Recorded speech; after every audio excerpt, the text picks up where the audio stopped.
So today we're getting straight back on with the rolling heap of shit. I now have a much better light, so hopefully this should all be a bit clearer. Okay, so today we're getting the whole oil filter reservoir off, but first, obviously this is so oily. Now I can actually see it now I've got this proper light. I don't really want to work with all this, so we'll start by just cleaning it all off with some brake clean.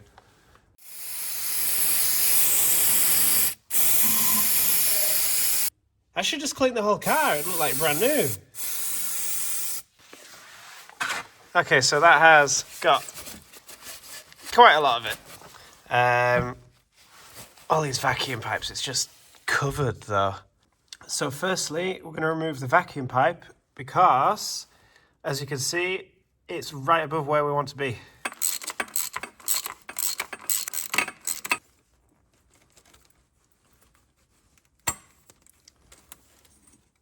Okay, so where are we up to? This is incredibly difficult to film just because, everything's so tight. I'm doing most stuff and I can't even really see myself. But we've now got the oil filter reservoir loose. I think there's one bolt in.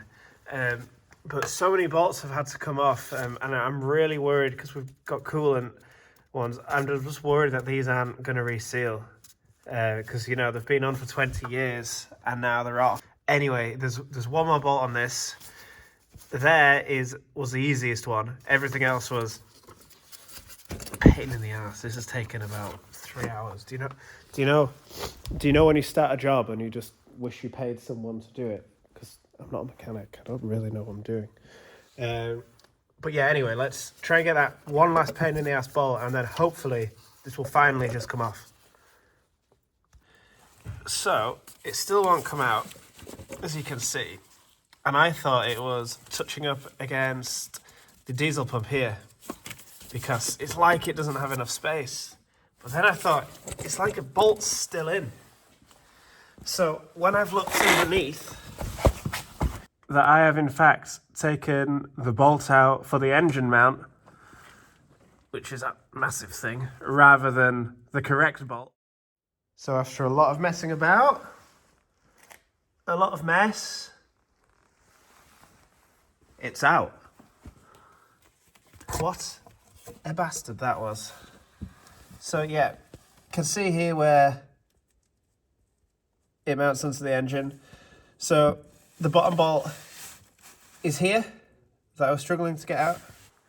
So what I'm going to do now is I'm going to take these next door along with all the other parts because they're all covered in oil. So let's put these in the parts cleaner and get everything cleaned up. So before these go in the parts washer, I just want to clean off because, as you can see, there is oil just everywhere. And if we put that straight in the parts washer, it's just going to destroy the fluid in it.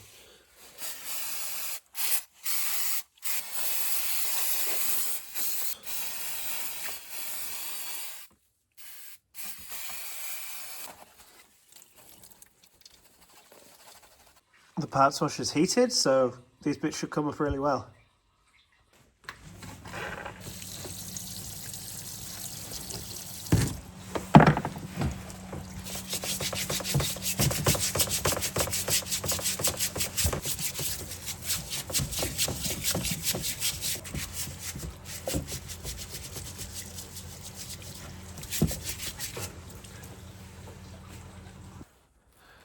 So yeah, it's come up pretty well.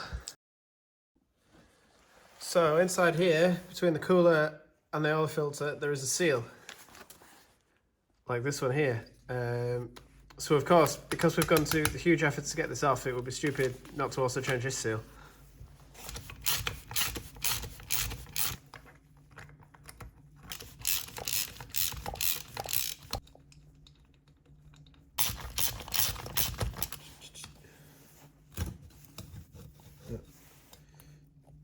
Gonna come.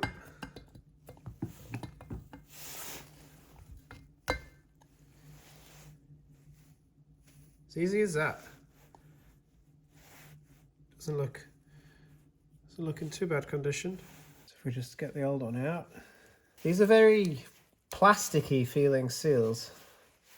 I'm not sure if that's because it's old, or maybe that's just how they are.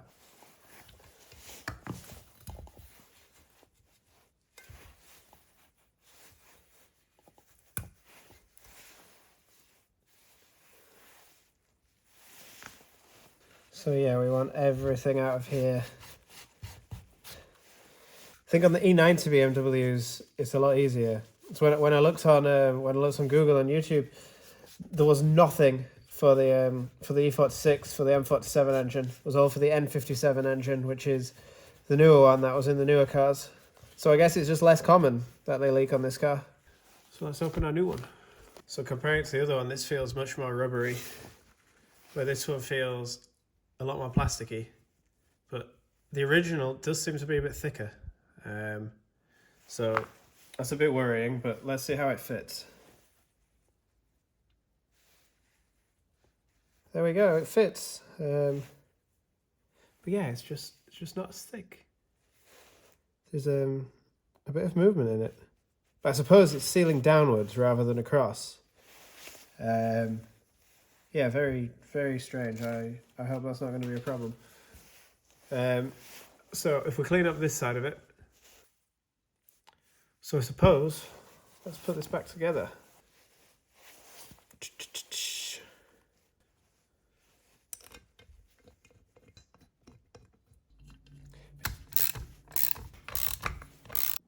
So now we just have the same to do with the main seal that connects the whole housing to the block of the car.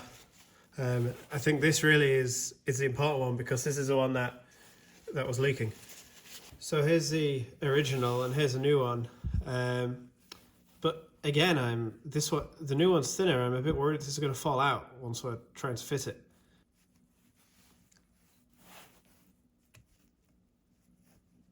If you look here, it does have these little notches, and I think these are to stop it falling out. So now it's time for the rebuild process. So we need to clean all this up because you can see it's really dirty.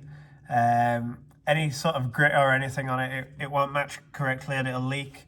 So we'll clean all that area up.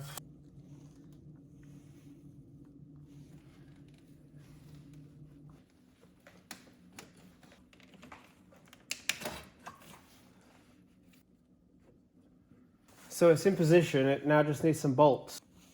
3 of the bastards.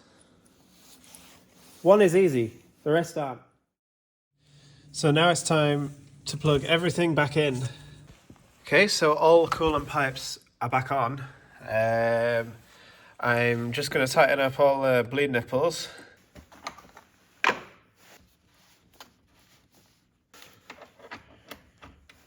We need to pump it to 10 to 15 psi. Already it's leaking. So it appears this connection's leaking. So I've just found this seal. I'm thinking it's probably something to do with this. That seems to be okay.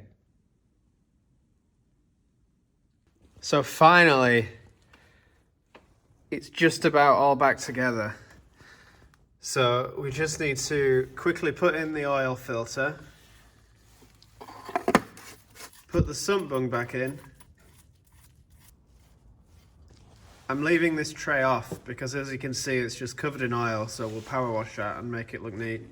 Now we just need to fill it up with coolant, and hopefully it doesn't leak.